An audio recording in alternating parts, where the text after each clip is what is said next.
Hey, ladies and gentlemen, and our first guest today is a hilarious comedian and freestyle rapper who can go off the dome with some hilarious rhymes. Uh, and just like no other comedian or rapper around, he's fly like that. Here he is, ladies and gentlemen, all the way from California, Chris Turner. Chris, how you doing, man? Hello there. I should immediately point out that although I am all the way from California, my hometown is Manchester, England, hence me sounding not from there. And I'm currently coming to you live from, I'll try and show, I don't know if the exposure is going to work, lovely Wow. Colorado. Oh, wow. So you're in Colorado right now. You're not even Yeah, in. Wow. no, I'm in the Rocky Mountains. I left because coronavirus shut down the city. So I left legally to come here instead, which is a very nice position to be in. Yeah, so because I know that you're an English-born comedian, you kind of started there. Then you came to the States and you've been doing your thing and really kind of blowing up and making a lot of headway in LA and all over the internet um, with your kind of freestyle rhymes comedy. But you're originally like a comedian at heart, right? You started as a hmm stand-up. Well, I am still a comedian. My one-man shows are comedy shows. It's only with my latest tour show that is musical comedy. I am a comedian. It's purely because hardly anyone does comedic freestyle rap, right? So I just kind of push that because, like, well, I can then be the best at that. I'm not going to be the best comedian, right? There's too many amazing comedians, and I'm not good enough. Whereas I can be the best comedian who freestyle raps, and that way you become at least the best of something. Yeah, I like to be the best. I'm in Benihana, a sharp knife chef. You can see me chopping up the meat. I got thrills when I flipped it on the blade like a pancake grill. You might be the only freestyle rapping comedian that I know of. Is there a competition? Is there a rap battle that's going to ensue? I don't think there's going to be any battles. There's a few comics that do freestyle rap, but I think fewer. I don't know how many of them spend that much time doing stand up. Like a lot of them are just a comedian who freestyle raps. Whereas, yeah, like the whole point of a comedy show is it's comedy. So I am a stand up, and then at the end of my sets, I'm like, oh, by the way, freestyle. Everyone goes, what? Yeah. So yeah, I'm not sure there's other people that I'm aware of that do that kind of balance. What's also great and unique about you too, besides the fact that you are a comedian rapper, but also you're kind of like, you ever see White Man Can't Jump, the movie?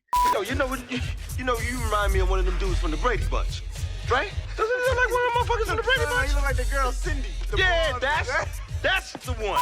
Yeah, because you're like, you don't look the part, right? Like Woody Harrelson didn't look like a basketball player, but then so people would challenge him and then he would show his stuff and he was really good and he was able to do all kinds of things. Okay.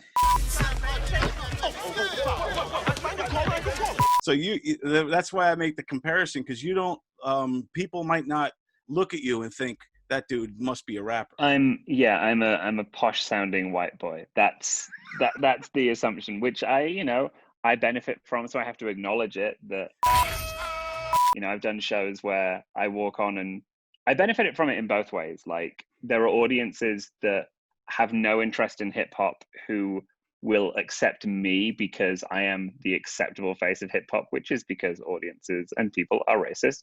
And then there's the flip side, which is I did a show at the Masonic Hall in Detroit in October for 2,000 people. And I was on after Kevin Durant and before Quavo from Migos, at this Wow. big kind of conference. And the audience was predominantly black. And I was introduced as a rapper. And so everyone's waiting for Quavo anyway. Ladies and gentlemen, here's your host for today, renowned for his lightning speed improvised raps, which have catapulted him to the top of the international hip-hop scene. Please welcome to the stage, one of the UK's finest freestyle rappers, Chris Turner. And so I come on wearing a suit because it was a conference. I dressed like in my conference clothes. And I was introduced by like the CEO. So I was like, this is super profesh. And I walk out and you see the crowd just go, oh no. Oh no. And then I had such a delightful time because as soon as I was like, I did a couple of jokes and people were like, oh, okay, this guy's funny. I took some suggestions and people would give me like some pretty tough suggestions. And then the beat drops and I start rapping and you just see the audience go, oh no, he's serious. That's cool. And then at the end of the rap, it was just like people went crazy. And I was like, I think I do another rap. And people were like, yeah, do another rap. And I did that. And then I had a delightful time. I'm like, why? No pugs in this club? I'm like, I thought it was no drugs in this club. It doesn't make sense. Keep up the pretense. I just put it under my armpit, hence. During that time, because Quavo's people were backstage, and someone was like, hey, can we put some like Quavo on in the auditorium? And the guy's like, yeah, it's just that we've got someone on stage at the moment. And they're like, no, you just got rap playing. And they're like, no, that's a guy on stage rapping now.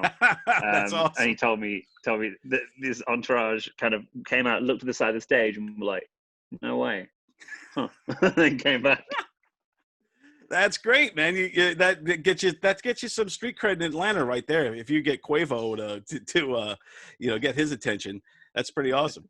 Maybe I just go for a very brief period. The next thing, I like the blue period of Van Gogh and then Picasso. We're going in the France, but he's from Spain, don't you know? You can go to Nice, it's kind of on the border. Go and see all of his paintings in order. His main museum, when he was like 13, he was a good portrait artist, so keen. But then the next room, he starts fucking shit up, and all of the guys, they're like, oh, our eyes lit up. We love Pablo, we think he is the best. Why does he always wearing photos, the black and white striped vest, saying, oh, look at me, I'm a French, but not as good as Dali. I know he's...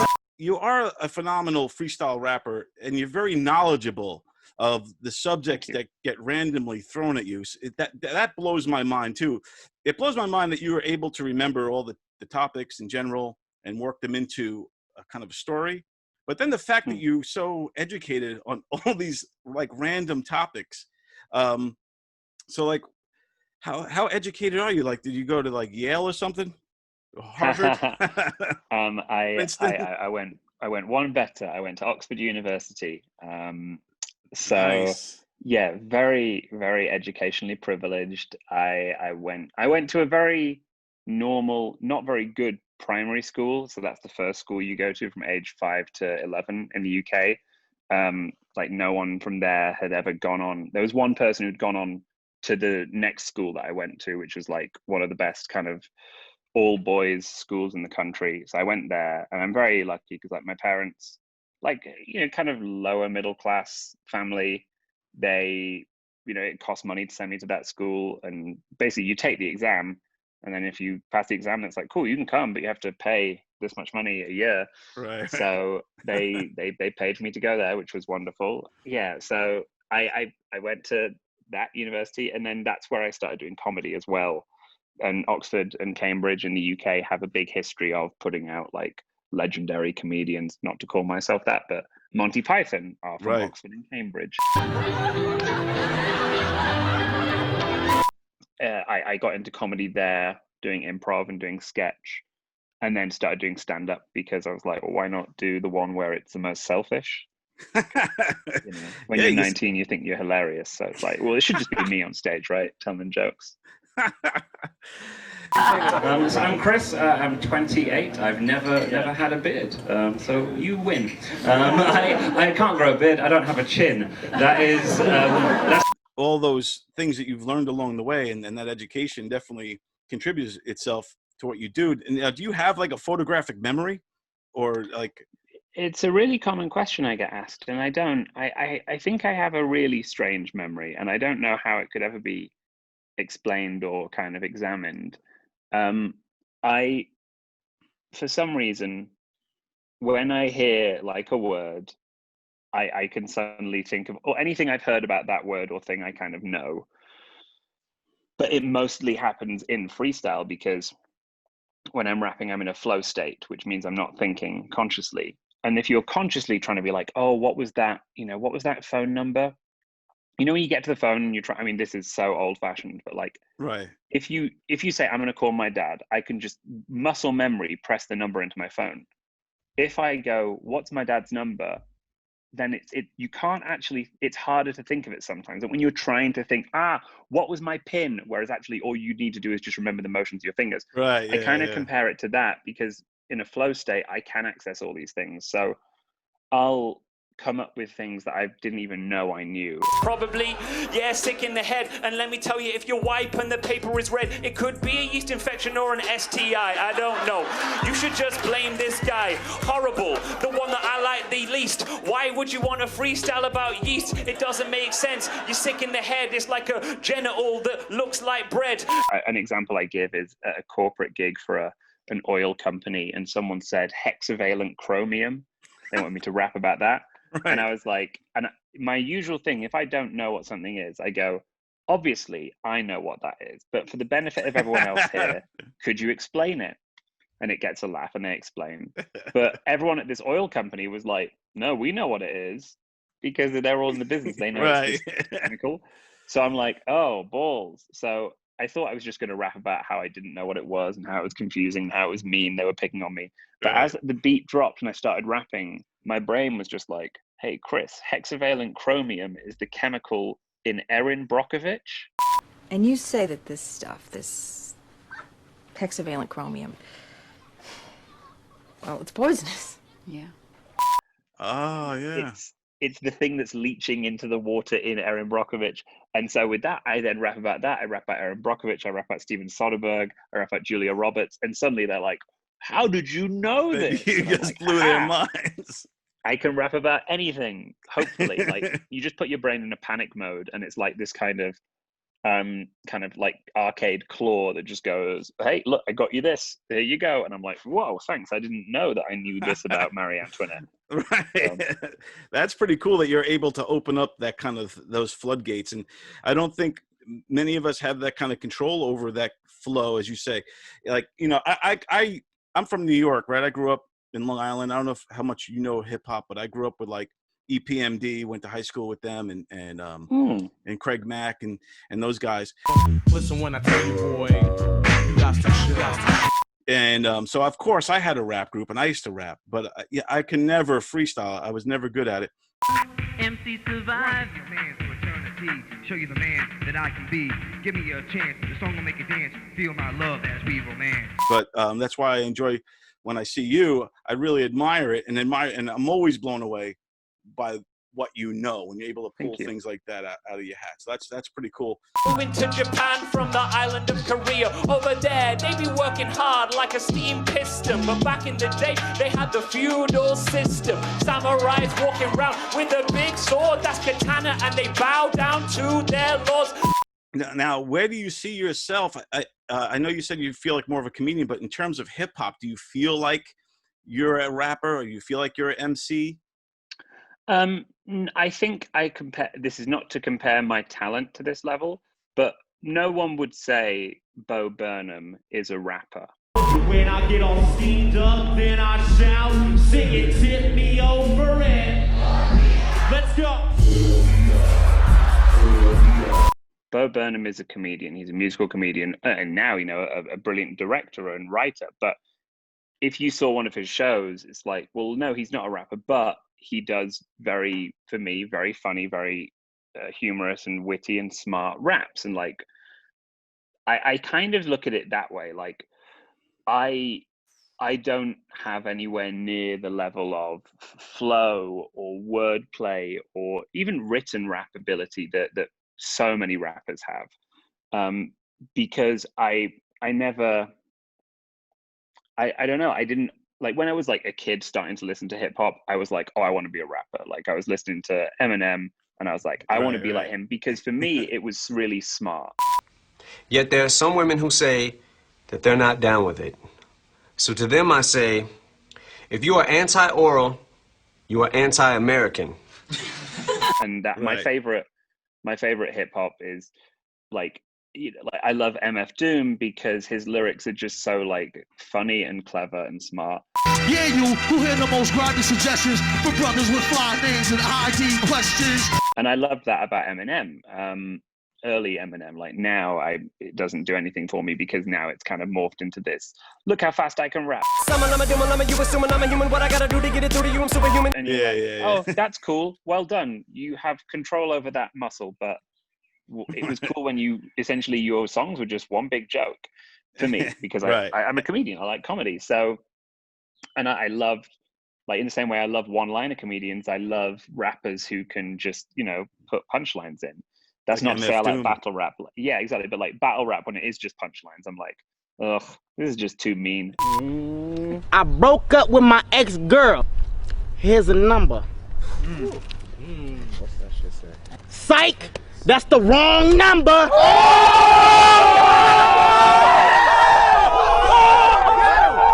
Like, I really, I feel so such little delight watching battle rap. People are always like, you should battle. I'm like, I don't like it. It's mean. Why would you watch that meanness?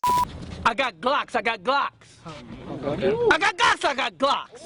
I bust shots, I bust shots. I bust shots, I bust shots. Pop, pop, pop. Oh, goes the weasel. Okay. I'm hotter than a beetle. It's like when people go, comedian destroys heckler. I'm like, yeah, because the heckler deserved it. That's funny. When it's like a battle, like, hey, we turned up at the same time and place, we're both being professional, and now let's call each other an idiot in multiple ways. What? That's so silly. Bam boom, bada bat boom bop. Ooh. Hot boom. What? Bam. Hold on. Kablam! What? Grenade. So I definitely don't see myself in a rap sense of being a rapper. I don't intend to have a rap music career. All the rap songs I write are funny. Like, my tour show currently has written songs in, but they're all comedy songs because it's a comedy show. Right. And yeah, that's not, you know, I'm a comedian, so I have no intent on treading on toes or anything. I would say, like, I mean, this is, again, not a good comparison. Lil Dicky, like, a lot of his stuff, like when he kind of blew up, like, those songs are really funny, but they're also just technically really good rap songs. Like, he raps really well. Gang got it all wrong. We ain't about to go spend money just to flex on them. And I like that. And that's, I think, because you're like, oh, he wants to be a rapper. Like, he does. He doesn't want to be a stand-up comedian because he's not doing stand-up comedy. Like, I mean, his TV show is meant to be very funny. I haven't been able to watch it, but like, I don't know how much input he has in writing that, but yeah, he's not a stand-up comedian. He's a rapper who does funny raps. Right. And Started so off I think with that, like kind of so I like think almost parodies, but yeah. Yeah, exactly. Which like takes like a level of, you know, smarts and stuff. And he's clearly super clever and super talented with his writing. But yeah, I am a comedian who raps. I'm not a rapper who does comedy. I think that's the easiest way to put it. Around, I won't get hired by that. Next in, I'm going over there, Washington. If you're from Houston, I'm aware that you're winning. You came back from 2-0 down. You're the talk of this town. Let's go Astros. Screw the other guys. I don't know what the team's called. To your surprise, why? It's weird that kind of divide between, like, I think people think because you're a good freestyler, they think you can be a good written rapper, and I don't think that matches up to me. It's completely different skills, and it's the reason why very few rappers today can freestyle improv, right? Because why would they need to? Right. Like, what you'd much rather listen to a catchy song that's had work put into it written. Like, a freestyle is not really listenable, and a freestyle is at its most powerful when it's in the moment, because it is an ephemeral art form. It's like, it's literally there and then it's gone. And I think it's why, if you watch, like, I mean, that's improv, right? Recorded improv sucks compared to live improv. The same way stand-up sucks compared to like recorded stand-up, but there's that difference because it's a performance, whereas, I don't know, this is very hard for me to kind of pass in my head, but yeah, like, stand-up specials work better than recorded improv because a lot of improv is about the danger that exists in will it go wrong, and by putting it on record, clearly it went right. Right. So whereas stand-up, it's like, well, yeah, you had time to rehearse and practice this. Right, exactly. And with the stand-up too, you could say that you know, in some regard, you get the same show every night, where with what you're doing, it's completely different every night. You don't know what's going to happen. That's with all improv, and especially when you're going off the dome, off the top of your head, taking, you know, people trying to stump you essentially by throwing big things at you, big, you know, and that's, to me, like I said, it was always the wow is like you pull it off and you tie them in, and in the moment off the top of your head. If you travel 1800s, take care. If you're not British and white, they will look at you and say, why do you not have a nice buckle shoe? You need to buck up your ideas, kid. You've got shit hair. Take a powdered wig. Now this is the moment I think everybody's kind of been waiting for watching this. And this is when we would like, you know, we have some things for you. Cool. My co-host, Benny, obviously we're all filming this from our houses right now because of the quarantine, but Benny, earlier I spoke with him and he gave me a few things for you to rap about.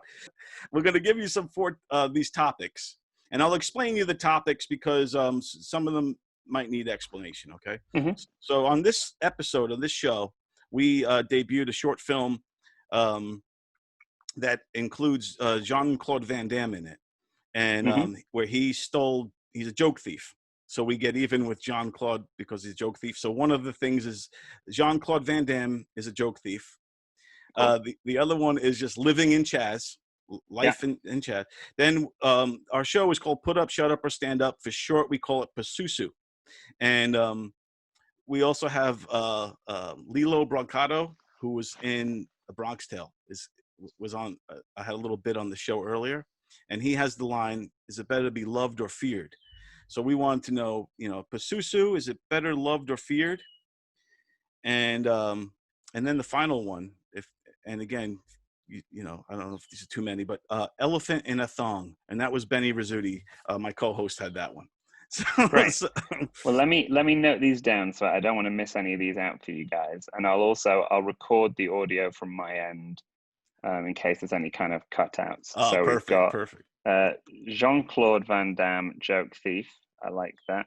Yep. We got, was it Living in Chaz? Yeah, Living in Chaz. Okay. PUSUSU. Is it better to be loved or feared? Yep. An elephant in a thong. Okay, yes. Cool. All right. We can do this. Well, I'm gonna make it so I can share my audio with you so you can hear me. This is Chris Turner, ladies and gentlemen. He's getting ready to do this. This is going to be gonna be pretty cool. Well, I hope you enjoy it. Let's drop that beat. And this is by a producer called Bakery Beats, who is a Dutch producer that I like a lot. So shout out to Bakery. Bakery Beats. Let's do this. Nice.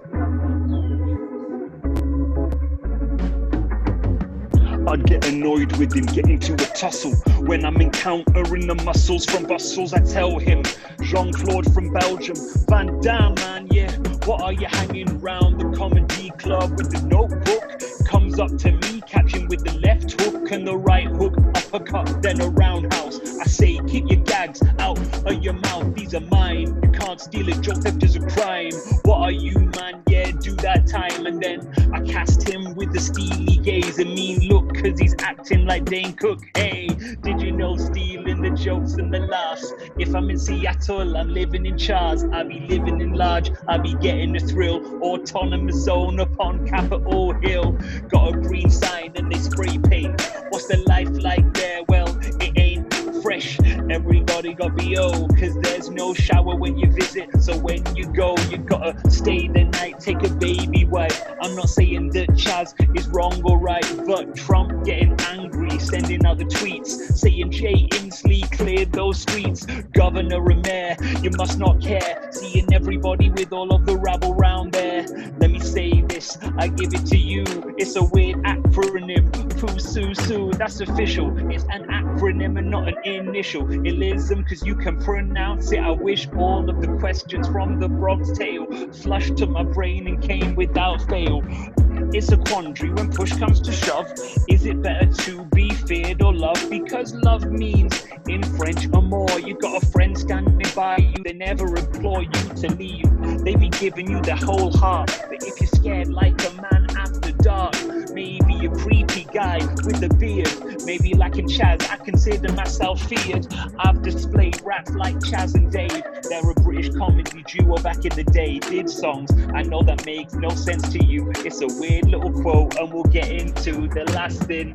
Hey, is it gay if I'm attracted to a male animal that's grey with a big thong going up his butt crack? I see an elephant, you know I'm gonna tap that. I walk over, I say, come on here, come have a date with me. You got nice big ears, African or Indian, I can't count the difference. Different area, yeah, they tell the kids it's gotta wear that underwear and chase with the G-string when it's under there. And so I pull up, yeah, elephant scared of empty and mouth, yeah, I pull up its panties, I give it a wedgie. The elephant's trunk goes around, he's still chiseled like a hunk. He drops a big elephant dung and it stunk out the place, but because of the thong it bifurcated, cut the shit in two, and now it's plopped down there and I'm at the zoo, and all the zookeepers, they take me away because I fiddled with too many elephants today. Yes, dude, you are the man, bro. Wow. Chris Turner, ladies and gentlemen, he just showed us firsthand how he gets down. That was insane. Thank you. It's very silly. It's a very silly talent to have. It's also fun. I usually do them standing up, and I kind of like G myself up front. I'm just lounging on a couch, so it had a more. There were like 5 words I mispronounced in it, and I was like, oh, I guess rapping at 7,500 feet in the air just slows your brain down a bit. But I'd say the highlight was referencing Chaz and Dave, who were in the 80s. They were like a British kind of novelty song band. And the word has many meanings, listen here and you'll agree. If you say you've dropped a bollock, then you've mapped it up, you see. If you give someone a bollocking, then you've really told them off. And you know you've had a good giggle when you've laughed your bollocks off.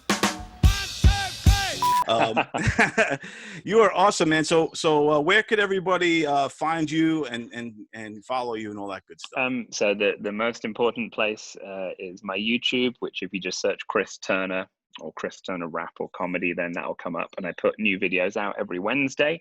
So there's about 65 freestyle raps on there that you should go and check out. I mean, not all of them. Just go and look at some recent ones. They get addictive, though. You'll start watching them all. They do. Yeah, you do get into a loop. I do that. The playlist that has all of them on is called Warning, This Will Waste Valuable Hours of Your Precious Life. And then I have Instagram, Chris Turner Comedy. And then the main thing is the other thing is I do personalized freestyle raps through a service called Cameo. So if you go to Cameo and look for Chris Turner, you can buy customized freestyle raps from me. I believe today they'll be seeing this is Saturday. I'm currently doing 24-hour turnarounds for Father's Day gifts. So if you need a last-minute gift for Father's Day, come at me. They are available on there. And then I also, I mean, I've never been to Long Island before, but I'm in New York City frequently at the Comedy Cellar. Awesome. So that's a place people can see me occasionally when I get over there, when we're allowed to perform again, which will be 2022, I think. So well, next time you're in New York, next time you're in New York, definitely let us know, and we'll get you over at Governor's Comedy Club on Long Island. That would be lovely. I would love to visit. Yeah, it would be great to see you in person and watch you rock it, because I've seen you like in some of the videos. You're in the streets, kind of serenading people with your raps. You got the guy at the violin, and you're doing all this great stuff out there, man. And God bless you, man. You're rocking it. Thank you, Don. Well, it's a joy to be able to do it as a job. Really, I think the pandemic, one, you know, being like how precarious everything is, but two, stopping doing comedy for a while, you realize how lucky we are to be able to get on stage and make people laugh. And you learn that actually, or at least this is for me, performing is not the thing that I love, because I can still perform, I can still do virtual gigs. What we love as comics is the looking out in the audience and seeing a person who's losing it because they're like, yes, that's exactly how I feel. Right. And I really do miss that, because it's not the same on Zoom. It's really not. Right, yeah. But yeah, hopefully it'll be back soon, and I'll be in Long Island ordering an iced tea. That's what you drink over there, isn't it? It's what you solely subsist on. All of us just drink Long Island iced teas all the time. It explains a lot about your general demeanor. It's just permanently sloshed. Yeah, exactly. We're just all walking around shit-faced all the time.